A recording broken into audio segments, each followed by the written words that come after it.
ഒരു കാര്യത്തിലും പിറകോട്ട് വലിക്കാത്ത ആ പിതാക്കന്മാരുടെയൊക്കെ മധ്യസ്ഥത പരിശുദ്ധ നോമ്പിൻ്റെ നാളുകളിൽ.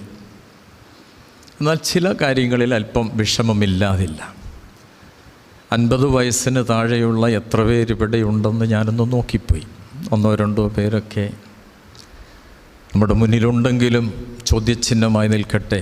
ബാക്കിയുള്ളവർ എവിടെയെന്ന് നമുക്കറിയാം. പിന്നെ ഇരിക്കുന്നവരോട് 1-2 കാര്യങ്ങൾ ഓർമ്മപ്പെടുത്തിക്കൊണ്ടാണ്. ഞാൻ വലിയൊരു സുവിശേഷകനൊന്നുമല്ല, ആഗ്രഹം കൊണ്ട് ഇറങ്ങിത്തിരിച്ചവനാണ്. അപ്പോൾ തമ്പുരാൻ്റെ ഒരു വാക്കുണ്ട്, എന്നെ മാനിക്കുന്നവനെ ഞാനും മാനിക്കുമെന്ന്. അങ്ങനെ അങ്ങ് ഇറങ്ങിത്തിരിക്കുക. ഞാൻ കാരണം ദൈവനാമം ദുഷിക്കപ്പെടുവാനിടയാവരുത്. നല്ല സമയമാണ് ചാരിക്കിടന്ന് കാറ്റിൽ ഒക്കെ. 1-2 പേരെ ഞാൻ ശ്രദ്ധിച്ചപ്പോൾ ക്ഷീണം കൊണ്ട്